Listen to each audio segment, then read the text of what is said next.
روایت ہے کہ سلمان رضی اللہ تعالی عنہ حاضر ہوئے اور ان کے چہرے کے اوپر کوئی ایسے آثار تھے کہ جس کا بہت بڑی پریشانی ہو، تو ان کو کہا کہ تمہارا جو دکھ ہے وہ اس کو کہو جو دکھ کا مداوع کر سکتا ہے، غم اسے کہو جو غم خار ہو، جو غم خار ہی نہ ہو سے غم کہنے کا فائدہ۔ تو صبر کے دامن کو تھامو، ایک تو تلقین یہ کی گئی، اور دوسرا کہا والصلاۃ، اور نماز کے ساتھ اللہ سے مدد طلب کرو۔ حضور علیہ السلام جب بھی کسی مشکل میں مبتلا ہوتے تو حضور نماز کے لیے کھڑے ہو جاتے، اور میں نے خود کئی مرتبہ تجربہ کیا ہے، جب کوئی تکلیف پیدا ہو تو آپ نماز پہ کھڑے ہو جائیں، تکلیف میں تخفیف پیدا ہو جاتی ہے۔ اور بدر سے سخت دن کیا ہو سکتا تھا جب کافر پورے لاؤ لشکر کے ساتھ آ گئے، اور حضور کے لیے عریش ایک چھپر بنا دیا گیا، اور آقا کریم وہاں مصلی بچھائے ہیں اور رب کے حضور کھڑے ہیں۔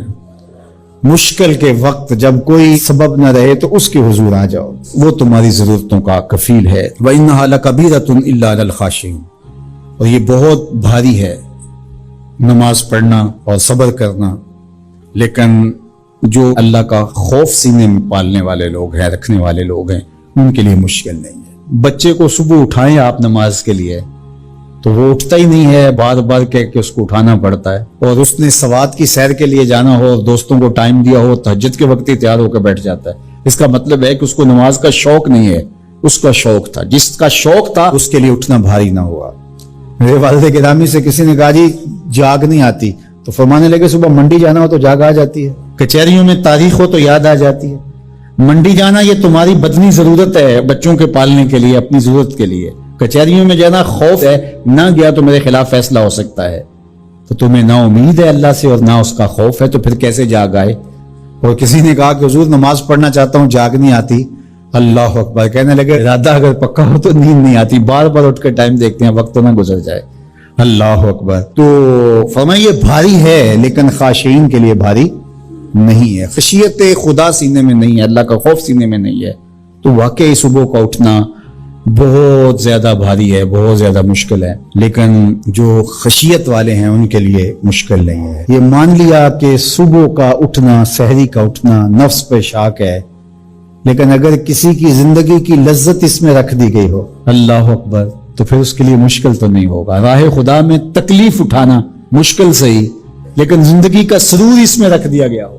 وہ مزہ دیا تڑپ نے، میری آرزو ہے یا رب، میرے دونوں پہلوؤں میں دل بے قرار ہوتا۔ بعض اوقات لوگ خامخواہ بے چین ہوتے کہ میں کوئی پوچھے تمہیں کیا ہے، چہرے کے اوپر جو ہے وہ خشونت سجائے، چہرے کے اوپر جو ہے وہ اداسی سجائے۔ آپ کو صدمہ پہنچے تو بعض اوقات ٹھیک ہے، انسان بے بس ہو جاتا ہے، اس کے چہرے بشرے سے اس کا ظہور بھی ہوتا ہے، لیکن کچھ ایسی چیزیں جو چھپائی جا سکتی ہیں اس کو چھپائیں۔ ہنس کے پی جا تلخی ایام کو ناصر، غم کے سہنے میں بھی قدرت نے مزہ رکھا ہے، غم برداشت کریں، اندر اتار دیں اس کو، اس کا اجر رکھا گیا ہے، اس کا صلہ بتایا گیا ہے۔ تو ہر چھوٹی چھوٹی بات کو لوگوں سے شیئر کرنا یہ نہیں، ٹھیک ہے کبھی آپ کوئی ایسی بات ہو آپ کر بھی سکتے ہیں، لیکن ہر وقت جو ہے وہ اکتائے ہوئے رہنا اور میں پریشان ہوں، میں پریشان ہوں، میں دکھی ہوں، میں دکھی ہوں، تو کیا وہ دکھ ختم ہو جائے گا؟ لوگ مہندی سجائیں گے تیرے لہو سے، لوگ مہندی سجائیں گے تیرے لہو سے، زخم دل کے نہ دکھاؤ کسی کو۔ لوگ تو اس سے طرح مذاق بھی اڑائیں گے، اور جب تم ہنستے ہو تو زمانہ تمہارے ساتھ ہنستا ہے، اور جب تم روتے ہو تو زمانہ تمہارے ساتھ نہیں روتا۔ اس لیے یہ آنسو بڑے قیمتی ہیں، وہی بہاؤ جہاں شان کریمی موتی سمجھ کے چن لے۔ یوں ضائع نہ کرو، یوں ان کو برباد نہ کرو، لوگوں کے سامنے رسوا نہ کرو اپنے آپ کو۔ انسان کو دکھ بھی آتے ہیں، بیماریاں بھی آتی ہیں، اپنوں بیگانوں کی طرف سے اس کو تلخیوں کا بھی سامنا کرنا پڑتا ہے، تو اس موقع پر آپ کی زبان کوئی ایسا جملہ نہ کہے جو اللہ کی ناراضگی کا سبب ہو۔ غم تو پہنچتا ہے اور غم سے انسان متاثر بھی ہوتا ہے، یہ تو نہیں ہے کہ ایک تکلیف پہنچے۔ غالب نے کہا تھا روئیں گے ہم ہزار بار کوئی ہمیں ستائے کیوں، تو جب سینے میں دل ہے تو کوئی دکھ دے گا تو دکھی ہوگا، دل بے چین ہوگا۔ تو فرمایا کہ جب تکلیف پہنچے تو مدد کس سے طلب کرو؟ صبر سے، کہ اللہ مجھے توفیق۔ باپ اپنے بیٹے کو کوئی بات کہے تو سعادت مند بیٹے کو غور سے وہ بات سننی چاہیے۔ استاد یا شیخ اپنے شاگرد کو کوئی بات کہے تو اسے غور سے اس بات کو سماعت کرنا چاہیے، چونکہ کہنے والا اس کا بزرگ ہے۔ لیکن وہ بزرگ، وہ شیخ، وہ استاد اگر ساتھ قسم بھی کرے تو پھر اور زیادہ مضمون کی اہمیت ہو جاتی ہے کہ یہ کوئی اہم مضمون تھا جس سے قبل قسم کی جا رہی ہے۔ اب یہاں جو ارشاد فرمایا جانے لگا ہے اس سے قبل میرے رب نے رب ہو کے قسم کی ہے۔ میرا مالک تو یوں بھی کہہ دیتا تو کافی تھا، لیکن مضمون اتنا اہم ہے کہ اس کو بیان کرنے سے قبل میرے رب نے قسم کی، اور پھر قسم بھی ایک نہیں کی، 5 قسمیں کی۔ والعادیات ضبحا، قسم ہے ان گھوڑوں کی جب وہ تیز دوڑیں تو ان کے سینوں سے آواز نکلتی ہے۔ راہ حق میں جہاد کے لیے جب گھوڑے دوڑتے ہیں تو ان کے سینوں سے نکلنے والی آواز اللہ کو کتنی محبوب ہے کہ ان گھوڑوں کی قسم کی۔ فالموریات قدحا، اور وہی گھوڑے جب برق رفتاری سے دوڑتے ہیں اور پتھریلی زمین میں جب ان کا گزر ہوتا ہے تو ان کے پاؤں سے لگی ہوئی کھریوں کے ٹکرانے سے پتھروں سے جو شرارے نکلتے ہیں، اللہ فرماتا ہے کہ میں ان گھوڑوں کی قسمیں کرتا ہوں کہ جن کے پاؤں سے لگی ہوئی کھریوں کے ٹکرانے سے پتھروں سے شرارے نکلیں۔ پھر ارشاد فرمایا فالمغیرات صبحا، اور وہ گھوڑے صبح کے وقت جب حملہ آور ہوتے ہیں اور دشمن کے لشکروں کو تاخت و تاراج کرتے ہیں تو ان حملہ آور ہونے والے گھوڑوں کی قسم۔ فَأَثَرْنَ بِهِ نَقْعًا، اور جب وہ حملہ آور ہوتے ہیں تو ان کی سموں سے گرد اڑتی ہے، تو اللہ فرماتا ہے وہ گرد اڑانے والے گھوڑوں کی قسم۔ پھر ارشاد فرمایا فَوَسَّطْنَ بِهِ جَمْعًا، اور وہ بہادر اور دلیر گھوڑے اپنے سوار کو لے کر کے جب دشمن کے قلب میں گھس جاتے ہیں اور جتھوں پر حملہ آور ہوتے ہیں تو مجھے گھوڑوں کی یہ ادا بھی اچھی لگتی ہے، تو مجھے ان گھوڑوں کی قسم۔ تو 5 قسمیں کی۔ قسم ہے ان گھوڑوں کی جو دوڑتے ہیں تو ان کے سینوں سے آواز نکلتی ہے۔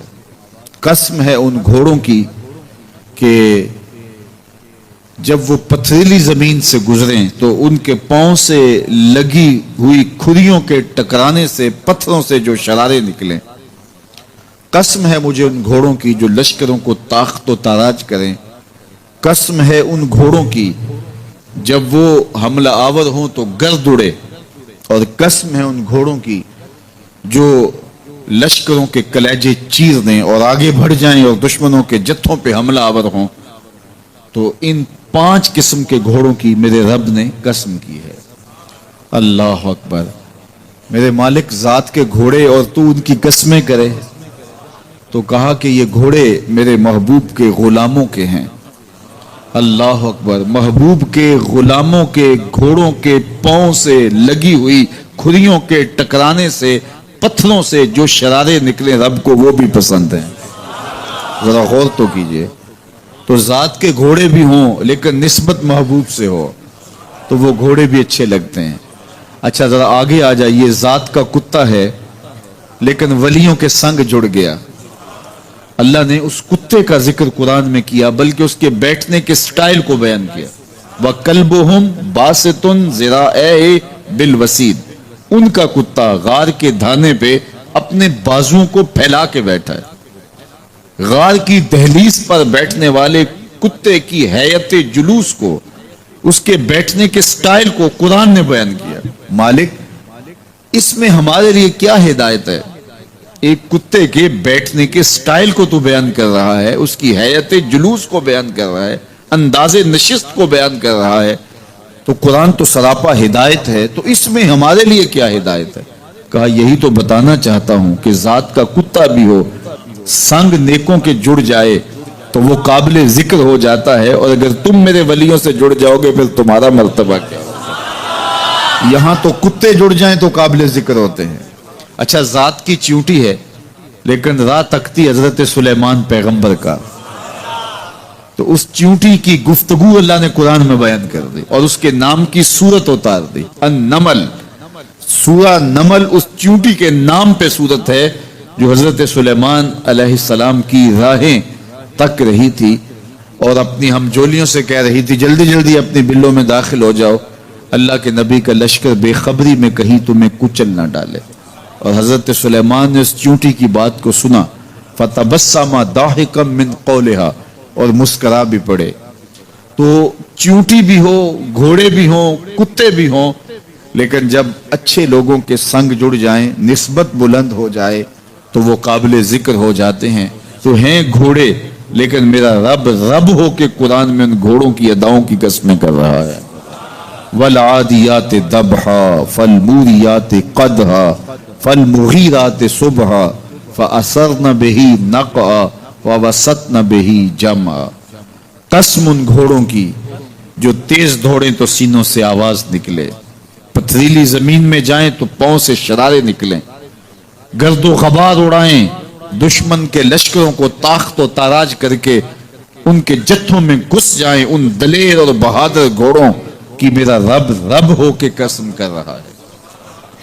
یہاں قسم کی بات چلی تو اللہ نے محبوب کے گھوڑوں کی قسم کی، گھوڑوں کی اداؤں کو پسند کیا. محبوب کے غلاموں کے گھوڑے، ان کے پاؤں سے لگی ہوئی کھریوں سے ٹکرانے والے پتھروں سے نکلنے والے شرارے، رب کے وہ بھی محبوب. اللہ اکبر. تو پھر قسم کی بات چلی تو کبھی گھوڑوں کی قسمیں کی، کبھی محبوب کی راہ گزر کی قسم کی. لا اقسم بہذا البلد، مجھے قسم ہے اس شہر کی. تو شہر مکہ کی قسم کیوں کی؟ وہاں کعبۃ اللہ ہے، مقام ابراہیم ہے، چاہے زمزم ہے، صفا و مروہ ہے، مزدلفہ ہے، منا ہے، عرفات ہے، قدم قدم انوار کی برستی برکھا ہے، مطاف ہے، حتیم ہے، مستجاب ہے، مستجار ہے، ملتزم ہے، باب کعبہ ہے، سقف بیت اللہ ہے. قدم قدم پہ انوار برس رہے ہیں. شاید میرے رب نے قسم اس لیے کی ہو، شاید قسم اس لیے کی ہو، لیکن میرا رب کہتا ہے لا اقسم بہذا البلد، مجھے قسم ہے شہر کی، یعنی شہر مکہ کی. کیوں؟ یہاں کعبۃ اللہ ہے، یہاں مقام ابراہیم ہے، یہاں مزدلفہ ہے، منا ہے، عرفات ہے. کیوں قسم؟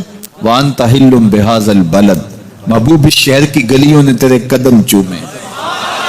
اے انت مقیم فی ھذا البلد، امام قرطبی نے اس کا مفہوم بیان کیا. محبوب آپ کی اقامت اس شہر میں ہے، آپ کے سانسوں کی خوشبو سونگی ہے شہر کی فضاؤں نے، اس لیے مجھے شہر کی قسم کہ محبوب یہاں تم جو رہتے ہو. اللہ اکبر. تو محبوب کے شہر کی قسم کی. والعصر، محبوب کے زمانے کی قسم کی. والضحیٰ، محبوب کے چہرے کی قسم کی. واللیل، محبوب کی لٹکتی زلفوں کی قسم کی. کبھی کہا محبوب تیرے چہرہ زیبا کی قسم، کبھی کہا تیری زلف عنبری کی قسم، کبھی کہا تیرے شہر نور کی قسم، کبھی کہا تیرے زمانہ حسین کی قسم. اور پھر قسم کا باب چلا تو بات کہاں تک پہنچی. محبوب نہ صرف تیرے شہر کی قسم، نہ صرف تیری گلیوں کی قسم، نہ صرف تیرے چہرہ زیبا کی قسم، نہ تیری زلف نور کی قسم، نہ تیرے عہد زرعی کی قسم. محبوب تیری قسم تو ہے ہی تیرے غلاموں کے گھوڑوں کے پاؤں سے لگی ہوئی کھریوں کے ٹکرانے سے جو شرارے اڑتے ہیں، میں خدا ہو کے ان شراروں کو بھی پسند کرتا ہوں اور ان گھوڑوں کی بھی قسمیں کرتا ہوں. یہ قرآن ہے نا. والعادیات ضبحا، قسم ہے محبوب تیرے غلاموں کے گھوڑوں کی. اللہ اکبر. قسم ہے ان کے سینوں سے نکلتی آواز کی، قسم ہے ان کے پاؤں سے نکلتے ہوئے شراروں کی، قسم ہے ان کی خوبصورت اداؤں کی، ان اداؤں والوں گھوڑوں کی قسم. اللہ اکبر. یہ قسمیں کرنے کے بعد جواب قسم کیا ہے؟ دیکھیے میں یہاں بیٹھا ہوں اور میں گفتگو کے آغاز پہ ہی قسمیں اٹھانا شروع کر دوں. مجھے قسم ہے رب کعبہ کی، مجھے قسم ہے عرش الہی کے مالک کی، مجھے قسم ہے زمین و آسمان کے خالق کی. تو قسموں پہ قسمیں کرتا جاؤں تو جو مجھے غور سے سننے کا عادی نہیں بھی ہے تو وہ بھی متوجہ ہو جائے گا اور سننے کے لیے بے چین ہو جائے گا. کہ حضرت قسموں پہ قسمیں اٹھائے جا رہے ہیں، کوئی بات ہے آج؟ تو میرا رب رب ہو کے قسمیں کر رہا ہے. تو اس کے بعد جواب قسم کیا ہے؟ تو کان کھڑے ہو گئے، روحوں میں پیاس بڑھ گئی اور سماعتیں بچھ گئی کہ میرے مالک تو قسموں پہ قسمیں کر رہا ہے. کبھی گھوڑوں کی اداؤں کی قسمیں، کبھی ان کے سینوں سے نکلتے ہوئے جو ہے وہ اس مہیب آواز کی قسمیں، کبھی پاؤں سے اڑتے ہوئے شراروں کی باتیں، اور کبھی ان کے پاؤں سے اڑتی ہوئی دھول کی کہانیاں. تو قسم پہ قسم، اور قسمیں بھی گھوڑوں کی، تو کوئی بات ہوگی. تو ایک دم کان کھڑے ہو گئے. تو جواب آیا ان الانسان لربہ لکنود، بے شک انسان اپنے رب کا ناشکرا ہے. انسان اپنے رب کا ناشکرا ہے. قسمیں گھوڑوں کی ان کی اداؤں کی اور ناشکرا حضرت انسان کو کہا. یہ کتنی لطیف چوٹ تھی جو حضرت انسان کو ماری گئی. یا اللہ ہمیں ناشکرا کہنا تھا تو کہیں اور مقام پہ کہہ لیا جاتا. گھوڑوں کی تو قسمیں کرے اور ہمیں ناشکرا کہے. گھوڑوں کی قسمیں ہو رہی ہوں اور انسان کو ناشکرا کہا جائے. انسان کو ناشکرا کہنا تھا تو کسی اور موقع پہ کہہ لیا جاتا. کہا یہی تو سمجھانا چاہتا ہوں کہ چم میٹھا نہیں ہوتا، کم میٹھا ہوتا ہے. تو ذات کے گھوڑے بھی ہوں لیکن کام کرے تو مجھے وہ بھی اچھے لگتے ہیں. اور تم انسان بنے ہو، نقوش بڑے اچھے ہیں، قدے رانا رکھتے ہو، جھیل جیسی آنکھیں ہیں، اور تم چلتے ہو تو قیامت چلتی ہے، لیکن مجھے تم اچھے نہیں لگتے. اگر تم ناشکرے ہو، یہ ہیں ذات کے گھوڑے لیکن میرے محمد عربی کے غلاموں کے غلام ہیں، مجھے اچھے لگتے. تو وہ چم نہیں دیکھتا، وہ کم دیکھتا ہے. تو ذات کے گھوڑے بھی ہوں لیکن نسبت ہو میرے حضور سے، نسبت میرے رسول سے ہو تو رب کو وہ اچھے لگتے ہیں.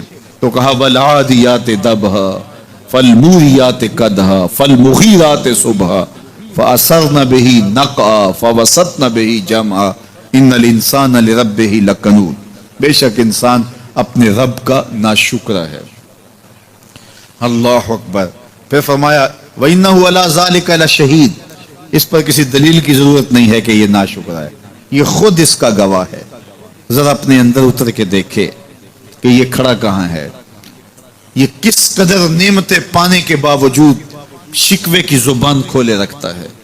یہ ناشکرا ہر وقت اس کی نعمتوں کی ناشکری کرتا رہتا ہے. جتنی نعمتیں اس کو عطا کی، اس کو تو ہم نے جو چمکتی روشن آنکھیں دی ہیں، اس کو بولتی زبان بخشی ہے، خوبصورت چہرہ دیا ہے، قد رانا بخشا ہے، اس کو دماغ دیا ہے، دماغی قوتیں عطا کی ہیں، اور اس کو سننے والے کان دیے، اس کی زبان پہ ذائقے رکھ دیے، نظام انہضام، نظام تنفس، کیا کیا نہیں سے عطا کیا. لیکن ہر وقت یہ ناشکری کے کلمات ہی بولتا رہتا ہے. میرے پاس یہ بھی نہیں، یہ میرے پاس یہ بھی نہیں، میرے پاس یہ بھی نہیں. دیکھیں اس کے پاس کیا کیا اس کے مالک نے عطا کیا ہے. تو یہ ہر وقت ناشکری. اور پھر جوں جوں ہم قیامت کے قریب ہوتے چلے جا رہے ہیں، ناشکری بڑھتی چلی جا رہی ہے. میں کوئی بہت لمبی عمر نہیں رکھتا، لیکن مجھے آج سے 35 سال پہلے کے حالات کی ہوش ہے، اور جو میرے سے زیادہ عمر میں ہیں وہ اس سے پہلے کے حالات جانتے ہیں. تو میرا بنیادی طور پہ ایک دیہات سے تعلق ہے. تو میں اچھی طرح جانتا ہوں کہ لوگوں کے پاس جو آج کچھ ہے وہ آج سے 35-40 سال پیچھے نہیں تھا. بالخصوص دیہاتوں کے اندر لوگوں کے پاس 1 یا 2 جوڑے ہوتے تھے اور انہیں بار بار پہنتے تھے. کسی شادی یا بیاہ کے موقع پہ جانا ہوتا تو بعض اوقات کسی سے وہ لباس یا جوتے مانگ کے لے کے جاتے. مجھے اچھی طرح یاد ہے کہ اس زمانے میں لوگ اپنے کندھے پر ایک کپڑا رکھا کرتے تھے، اور شادی پر اگر کسی نے جانا ہوتا تو جس کا کپڑا بہت اچھا ہوتا تو اس سے وہ مانگ لیا کرتے تھے کہ میں نے ذرا شادی پہ جانا ہے. بڑے بھائی کے جوتے پہن لیا کرتے تھے، اور اسی طرح گزر ہوتا تھا. کبھی کوئی شکوہ زبان میں پیدا نہیں ہوا تھا. اور لوگوں کے شکستہ سے کچے گھر ہوتے تھے، اور گھر کے صحن میں ایک درخت ہوتا تھا، دوپہر وہاں کاٹ لیتے تھے. اکثر لوگ دوپہر کا کھانا تیار نہیں کرتے ہوتے تھے، دودھ پی کر کے ہی گزارا کر لیتے تھے. صبح کو ناشتہ اور شام کو کھانا ہوتا تھا، لیکن اس کے باوجود اللہ کا شکر کیا کرتے تھے. یہ پچھلے دن میں گزرا تو دیکھا کہ بچے کھیل رہے ہیں اور غبارے پھوڑ رہے ہیں، اور جب غبارہ پھٹتا ہے نا تو بچے خوش ہوتے ہیں. کہے لگاتے ہیں. پھر دوسرا غبارہ ہے وہ اس سے کھیلنے لگ جاتے ہیں اور پھر جب وہ پھٹتا تو پھر خوش ہوتے ہیں. تو میں ذرا رک گیا اور اس منظر کو دیکھنے لگا اور پھر میں نے کہا کہ غبارہ پھٹتا ہے تو یہ بچے خوش ہوتے ہیں، لیکن جب ہمارا زمانہ ہوتا تھا، جب ہم بچے تھے تو غبارہ پھٹتا تھا، ہم رونے لگ جاتے تھے کیونکہ کھیل ہی ختم ہو جاتا تھا. ایک ہی غبارہ ہوتا تھا 5-6 بچوں کے پاس اور غبارہ پھٹ گیا تو کھیل ختم، تو سارے رونے لگ جاتے تھے. اور اب یہ غبارے پہ غبارہ پھوڑ رہے ہیں اور خوش ہو رہے ہیں، تو کہاں سے کہاں ہم آ پہنچے. لیکن اس زمانے میں اگر کسی سے پوچھا جاتا، لوگ پیدل سفر کرتے اور لباس بھی پورے نہ ہوتے، تو جب کسی سے پوچھا جاتا کیا حال ہے تو وہ لمبا ہاتھ کر کہتا اللہ کا شکر ہے. اس کی باڈی لینگویج بتاتی تھی کہ وہ اس کا رواں رواں اللہ کا شکر ادا کر رہا ہے. تو اس کا لہجہ بتاتا تھا، اس کا انداز بتاتا تھا کہ وہ اللہ کا شکر کس گہرائی قلب سے کر رہا ہے. تو وہ کہتے ہیں اللہ کا شکر ہے. اور آج جب کہ اتنی نعمتیں لوگوں کو میسر ہیں، اتنا کچھ نصیب ہے، عالی نصب گھروں میں رہتے ہیں، لمبی لمبی گاڑیاں ہیں، سہولتیں ہیں، آسودگیاں ہیں، آسائشیں ہیں، مالی آسودگی ہے، رہائشی آسودگی ہے، کھانے پینے کے وافر سامان ہیں، ٹیبل پہ اتنے کھانے لگے ہوئے ہوتے ہیں کہ باری نہیں آتی کھانے کی. اور اس قدر لباس ہے کہ موسم گزر جاتا ہے اور بعض لباس بدلنے کی باری نہیں آتی.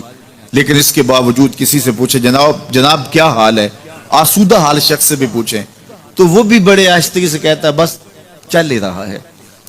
تو وہ زمانہ تھا کہ جب لوگوں کے پاس کچھ تھا نہیں تو لمبا ہاتھ کر کے کہتے، تشکر کا لہجہ کتنا دل آویز تھا، اللہ کا شکر ہے. اور آج کہتے بس گزر ہو ہی رہی ہے، بس چل ہی رہا ہے. تو ناشکری بڑھتی چلی جا رہی. اتنا کچھ ہونے کے باوجود جو ہے وہ ان کا بھی چل ہی رہا ہے. تو کہا ان الانسان لربہ لکنود، بے شک انسان اپنے رب کا ناشکر ہے. اتنی نعمتیں کھانے کے باوجود، اتنی دولتیں سمیٹنے کے باوجود، اتنی عزتیں پانے کے باوجود، اتنی آسائشیں حاصل کر چکنے کے باوجود، دولت کے اتنے انبار رکھنے کے باوجود، اس کی زبان بولتے ہوئے کتنے بخل سے کام لیتی ہے کہ بس گزر اوقات ہو ہی رہی ہے. اور میاں تیرے رب نے تجھے اتنا کچھ دیا، یہ دولتیں، یہ دولتوں کے انبار، یہ آسودگیاں، یہ بہاریں، یہ سب کچھ نہ ہوتا، تجھے زندگی بخش دی تھی، اس کا ہی شکر تیرے اوپر واجب تھا. اللہ اکبر. اللہ نے حضرت انسان کو یہ جو کچھ دیا ہے، کتنی چیزیں ہیں ہمیں پتہ بھی نہیں کہ وہ نعمت ہے، لیکن اللہ نے ہمیں عطا کی ہے. دنیا کا ایک امیر ترین شخص تھا اناسس، تو اس کے یہ آنکھوں کے جو پپوٹے تھے یہ کام کرنا چھوڑ گئے. ہمیں کبھی اس کا احساس بھی نہیں ہوا کہ یہ کوئی نعمت ہے. آٹومیٹک سسٹم میرے رب نے لگایا ہے، ادھر تنکا اڑا ادھر آنکھ بند ہو گئی. لیکن اس کو مسئلہ کیا ہوا کہ یہ پٹھے اس کے ختم ہو گئے اور وہ اپنی مرضی سے آنکھیں نہیں بند کر سکتا تھا. ڈاکٹر سلوشن ٹیپ لگا کے آنکھیں کھول دیتا اور جب اس نے سونا ہوتا تو وہ بند کر دیتا. دنیا کے امیر ترین لوگوں میں سے ایک نام تھا. تو کسی نے اس سے پوچھا کہ تیری زندگی کی سب سے بڑی خواہش؟ اس نے کاش اپنی آنکھیں اپنی مرضی سے کھول سکوں.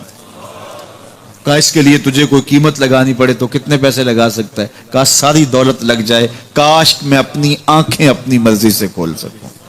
مجھے یہ بتائیے کہ حضرت انسان کو کیا کچھ نہیں اللہ نے دیا.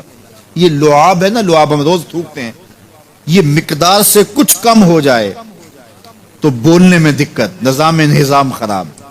یہ جو لعاب ہمارے منہ میں آتا ہے جو ہم تھوک دیتے ہیں، یہ قدرتی گریس ہے جو بولنے میں مدد دیتی ہے، نظام انہضام کو ٹھیک رکھتی ہے.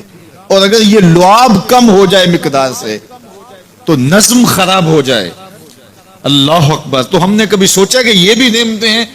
باقی روشن آنکھیں، چمکتا چہرہ اور زور آور ہاتھ، چوڑی چھاتی، دھڑکتا دل، اور کہتے ہیں اس دماغ کا اگر کمپیوٹر تیار کیا جائے تو نیو یارک شہر سے بڑا ایک بکریاں چرانے والے شخص کے دماغ کا کمپیوٹر بنے.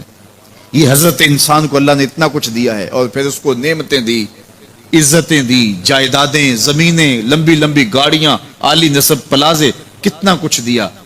پھر خوبصورت اولادیں دی، کیا تسکین قلب کے لیے رکھا اس نے. تو اس کے باوجود بھی یہ کہہ رہا ہے بس چل رہا ہے، گزر اوقات ہو رہی ہے. ان الانسان لربہ لکنود. انسان اپنے رب کا کتنا ناشکرا ہے. اس نے کیا کچھ اسے عطا کیا، کیا کچھ عطا کیا، لیکن یہ شکر کا کلمہ بھی نہیں بولتا، بخل سے کام لیتا ہے، تو کہا یہ ناشکرا ہے اور اس پر کوئی خارج سے دلیل لانے کی ضرورت بھی نہیں ہے۔ وَإِنَّهُ عَلَىٰ ذَلِكَ لَشَهِيدٌ، اور یہ خود اس پہ گواہ ہے۔ ذرا اپنے اندر اتر کے دیکھے تو یہ کتنا بخل کرتا ہے شکر ادا کرنے میں، اسے خود سمجھ آ جائے گی۔ وَإِنَّهُ لِحُبِّ الْخَيْرِ لَشَدِيدٌ، اور اس کی ایک خصلت یہ ہے کہ یہ دولت کی محبت میں بڑا سخت ہے۔ دولت کی محبت یہ بہت زیادہ اپنے سینے میں پال چکا ہے، اور یہ دولت اس کی محبوبہ بن گئی ہے۔ دولت تو اس کی ضرورت ہونی چاہیے تھی، لیکن اس نے اس کو اپنی محبوبہ بنا لیا۔ وَإِنَّهُ لِحُبِّ الْخَيْرِ لَشَدِيدٌ، اس کو محبت زر شدت سے ہو گئی ہے، سویر سے شام تک اس کا وظیفہ ہی یہی ہے، اس کی زندگی کے اندر منصوبے یہ چلتے ہیں۔ اللہ نے اتنا نوازا ہوا ہے، اس کی ساری زندگی آسودگی سے گزر سکتی ہے جتنا اس کے پاس موجود ہے، لیکن اس کے باوجود ہر وقت اس کے دماغ کے فیتے پہ یہی چلتا ہے اور یہی کہانی چلتی ہے، یہ زیادہ کیسے ہو، یہ زیادہ کیسے ہو، یہ زیادہ کیسے ہو۔ اس اضطراب نے اس کو بے چین کر دیا ہے، اور خواہش زر نے، حوث زر نے اس کا چین چھین لیا ہے، اور اتنی محبت جاگزی ہوگی اس کے دل میں کہ اللہ کی محبت کے لیے اس کے دل میں جگہ ہی نہیں بچی۔ وَإِنَّهُ لِحُبِّ الْخَيْرِ لَشَدِيدٌ، اللہ اکبر۔ اب پہلے گھوڑوں کی اداؤں کی قسمیں کی، پھر اس کے بعد حضرت انسان کی یہ جو بڑی خامیاں تھی، جو خامیاں جڑ ہیں اس کی باقی خامیوں کی، ان کو بیان کیا۔ ایک تو ناشکرا ہے، جو ملا ہے اس پہ یہ شکر ادا نہیں کرتا، حالانکہ اگر وہ شکر ادا کرے، رب کا وعدہ ہے کہ اگر تم شکر ادا کرو گے میں اور زیادہ دوں گا۔ ایک تو یہ شکر نہیں کرتا، اور دوسرا یہ ہے کہ دولت کی محبت اس کے رگو ریشہ میں رچ بس گئی ہے۔ بلکہ اللہ تعالیٰ نے ان بد نصیب لوگوں کی کہانی بیان کرتے ہوئے کہا جو دولت کو مقصود ہی بنا بیٹھے، الذی جمع مالا وعدد، یہ وہ بد نصیب لوگ ہیں جو مال کو جمع کرتے ہیں اور گنتے رہتے ہیں، بار بار حساب کرتے ہیں۔ الذی جمع مالا وعدد، مال کو جمع کیا، وعدد، اور بار بار اس کو گنتے رہے، اتنے ہو گئے، اب اتنے ہو گئے۔ اللہ کلا لینبذن فی الحطام، پہلے شرف میں الذی جمع مالا وعدد یحسب ان مالہ اخلد، یہ گمان کرتے ہیں کہ ہمارا مال ہمیں لافانی کر دے گا، مال کی کثرت سے ہم محفوظ ہو جائیں گے اور ہمارا کچھ نہیں بگڑے گا، دولت اتنی ہوگی تو ہم ہر طرح سے حفاظتوں کے ساتھ میں آ جائیں گے، ہمارا مال ہمیں لافانی کر دے گا۔ یحسب ان مالہ اخلد، اللہ تعالیٰ نے فرمایا کلا، ایسا ہرگز نہیں ہے، یہ تمہاری بھول ہے کہ مال تمہیں لافانی کر دے گا، مال تمہیں مرنے نہیں دے گا، مال تمہیں محفوظ کر دے گا، کلا، ایسا ہرگز نہیں ہے، بلکہ کیا ہے، لَيُنبَذَنَّ فِي الْحُطَمَةِ، ہم تمہیں پکڑ کے آگ میں ڈال دیں گے۔ لَيُنبَذَنَّ کے لفظ پہ اگر غور کیا جائے تو عربی میں جب ان کا جوتا پرانا ہو جاتا تو پرانا جوتا جب پہننے کے بھی قابل نہ رہتا تو اس کو اتار کے ایسے حقارت سے پہنتے اور اس کے لیے لفظ استعمال کرتے، نبست النال، میں نے جوتا پھینک دیا، وہ جوتا جو پاؤں میں ڈالنے کے بھی قابل نہ رہے اور اتنا پرانا ہو جائے کہ اس کو اب جو ہے وہ مزید مرمت بھی نہ کروانا ممکن ہو، تو اس کو پھر پھینکا جاتا ہے اور پھر اس کو وہ حقارت سے پھینکتے ہیں، اور وہ جوتا چلتے ہوئے تنگ کرتا ہے تو پھر اس کو اتار کے حقارت سے رب پھینک دیتے ہیں، تو اس کے لیے لفظ بولتے ہیں نبست النال، میں نے جوتا پھینک دیا، حقارت سے پھینکنے کو نبض کہتے ہیں، اور یہی لفظ اللہ تعالیٰ جل شانہ نے فرمایا کلا لینبذن فی الحطمہ، اے اہل عرب، جس طرح تم جوتا پرانا حقارت سے پھینکتے ہو، ہم حقارت سے تمہیں آگ میں ڈال دیں گے۔ کلا لینبذن فی الحطمہ، یہ ان مالداروں کی کہانی ہے جنہوں نے مال کو اپنا معبود بنا لیا، مال کو اپنا مقصود بنا لیا، مال مال مال، ہر قدر پامال کر دی، ہر قدر کی قربانی دے دی مال کے بدلے، اور مال ہی ان کا مقصود بن گیا، اور یہ سمجھے کہ یہ مال جو ہے وہ ان کو لافانی کر دے گا، ان کو مرنے نہیں دے گا، ان کے لیے حفاظتی حصار بن جائے گا۔ کلا لینبذن فی الحطمہ وما ادراک ما الحطمہ، اللہ فرماتا ہے جانتے ہو جس ہوتا ماں میں جس آگ میں تمہیں ڈالا جائے گا وہ آگ کیا ہے؟ مل ہوتا ماں، کیا تمہیں پتا ہے وہ ہوتا ماں کیا ہے؟ پھر خود فرمایا نار اللہ الموقدۃ التی تطلع علی الافئدہ، یہ اللہ کی جلائی ہوئی آگ ہے جو دل کھا جائے گی، جو کلیجے چاٹ جائے گی۔ تو حب زر، یہ حب دولت اور حب دنیا، یہ تمام برائیوں کی جڑ ہے۔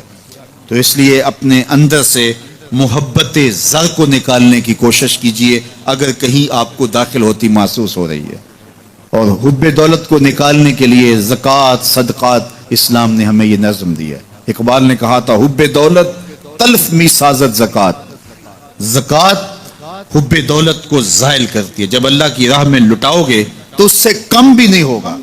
میرے حضور نے 3 چیزیں قسم کر کے کہیں، حضرت ابو کبشہ الانماری رضی اللہ تعالیٰ عنہ سے مروی ہے، میرے حضور نے ارشاد فرمایا اگر کوئی شخص کسی کو معاف کر دیتا ہے تو اس کی عزت کم نہیں ہوگی، میں محمد اللہ کی قسم اٹھاتا ہوں۔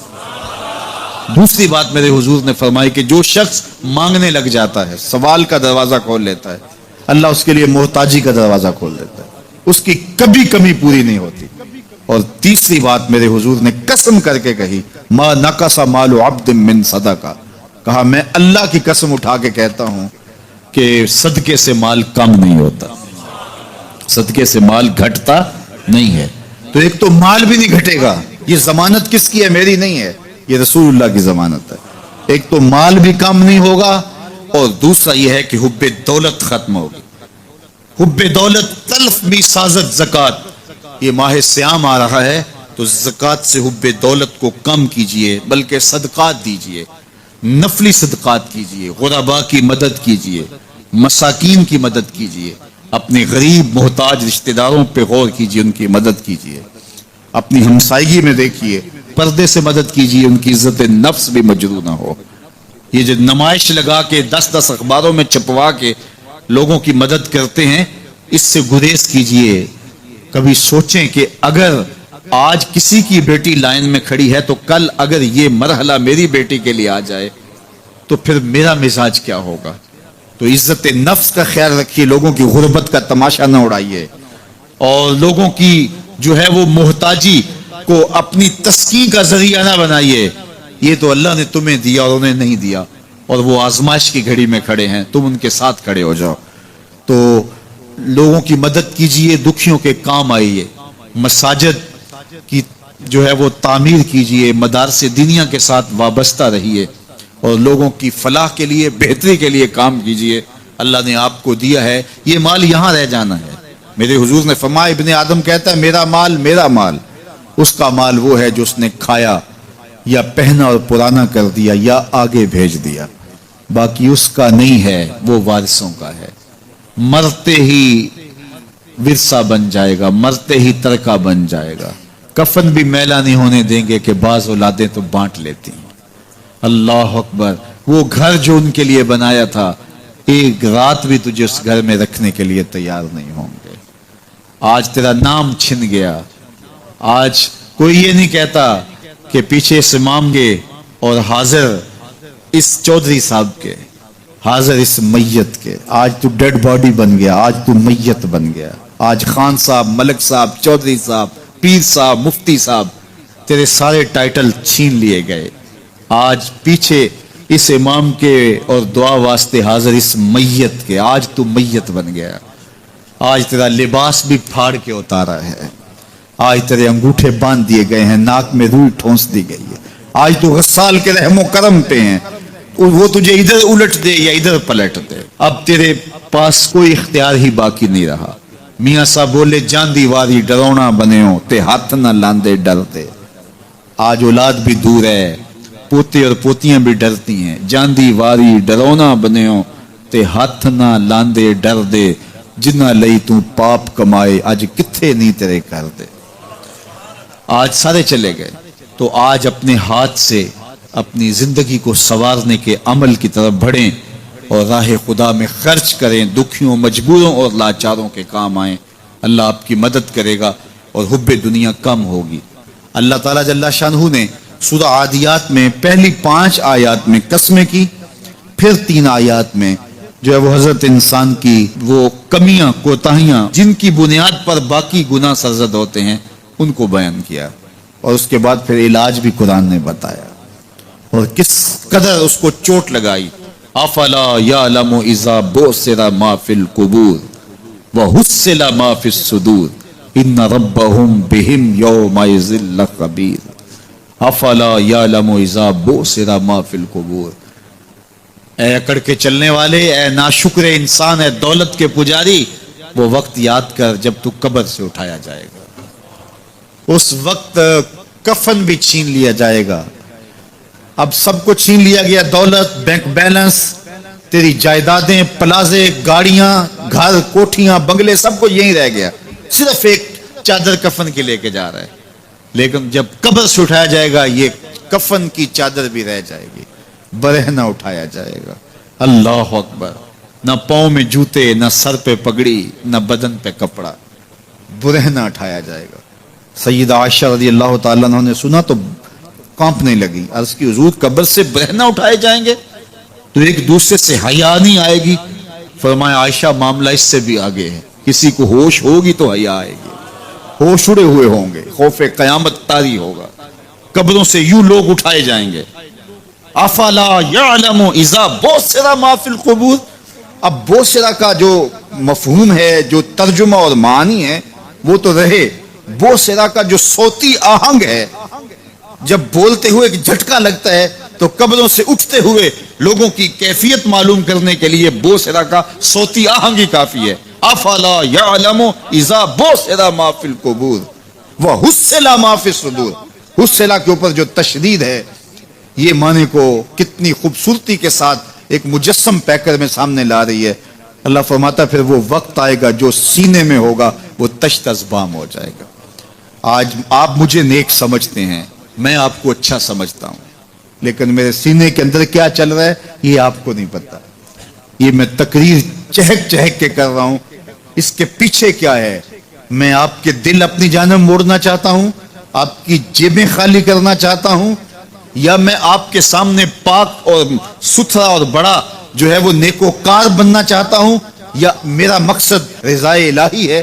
یہ مجھے پتا ہے، آپ کو نہیں پتا. آپ کہاں ہیں، کہاں کھڑے ہیں، میں آپ کو اچھا سمجھتا ہوں، لیکن آپ کو پتا ہے کہ ہم کہاں کھڑے ہیں. لیکن قیامت کے دن یہ ساری چیزیں سامنے آ جائیں. وَحُصِّلَ مَا فِي الصُّدُورِ. اور سورہ الطارق میں فرمایا یوم تبل السرائر فما لہ من قوت ولا ناصر. اس دن سارے راز کھول دیے جائیں گے اور کوئی طاقت نہیں ہوگی جو ان رازوں کو کھلنے سے روک سکے گا. آج طاقتور کی بات نہیں کھلتی اور کمزور کی بات اچھال دی جاتی ہے، لیکن وہ وقت آنے والا ہے یوم تبل السرائر فما لہ من قوت ولا ناصر. نہ زور کے بل پہ، نہ زر کے بل پہ، نہ کسی اور بل پہ کسی کام کو روکا جا سکے گا. ہر شے تشت ازبام ہو جائے گی. وہ کتنا سخت دن ہوگا. اے داور حشر میرا نامہ اعمال نہ پوچھ، اس میں کئی پردہ نشینوں کے بھی نام آتے ہیں. تو وہ کتنا سخت دن ہوگا. وَحُصِّلَ مَا فِي الصُّدُورِ إِنَّ رَبَّهُمْ بِهِمْ يَوْمَئِذٍ لَخَبِيرٌ. بے شک ان کا رب اس دن ان سے خوب باخبر ہوگا. وہ آج بھی باخبر ہے، لیکن آج کئیوں کو یقین نہیں کہ وہ باخبر ہے، لیکن اس دن سب کو یقین ہو جائے گا کہ میرا رب اس سے باخبر ہے.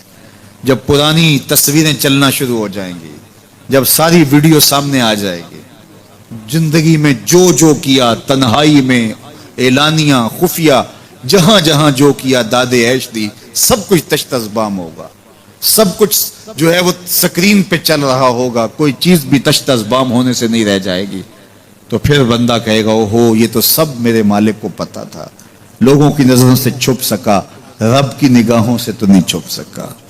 اس کی نگاہوں سے کون چھپ سکتا ہے؟ یہ یقین آج اپنی روحوں میں اتار لو، اچھی طرح سے جذب کر لو.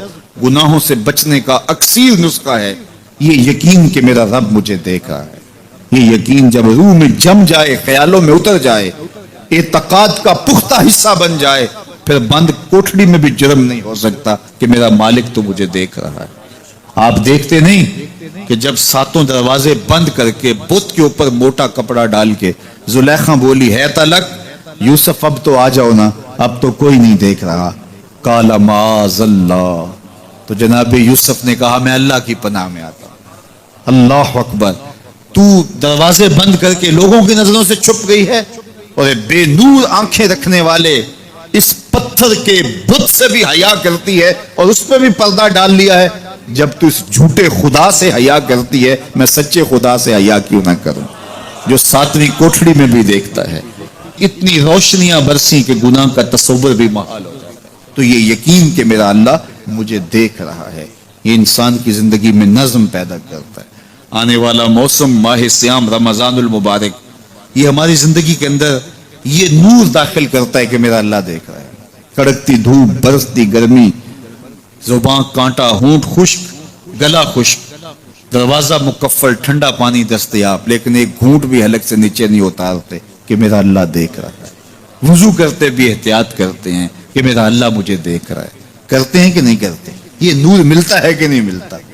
اس کو پھر جذب کر لینا چاہیے تاکہ یہ زندگی میں چھا جائے، کیونکہ جو رمضان میں دیکھتا ہے وہ غیر رمضان میں بھی دیکھتا ہے۔ اور پھر پانی نہیں پیتے کہ اللہ دیکھ رہا ہے، کھانا نہیں کھاتے اللہ دیکھ رہا ہے، لیکن جب آنکھ بھٹکتی ہے تو اس وقت اللہ نہیں دیکھتا، جب خیال بہکتا ہے تو اس وقت اللہ نہیں دیکھتا۔ رشوت میز کے اوپر سے لے رہے ہوں یا نیچے سے لے رہے ہوں تب نہیں اللہ دیکھ رہا ہوتا، اللہ صرف کھانے اور پینے کو دیکھ رہا ہوتا ہے۔ یہ جو ایک نور آیا ہے اس کو جذب کر لیں، پوری زندگی میں پھیلا لیں۔ تو اسی لیے رمضان تقوی بانٹتا ہے، روزہ تقوی بانٹتا ہے، زندگی میں نور اور روشنیاں بھر دیتا ہے۔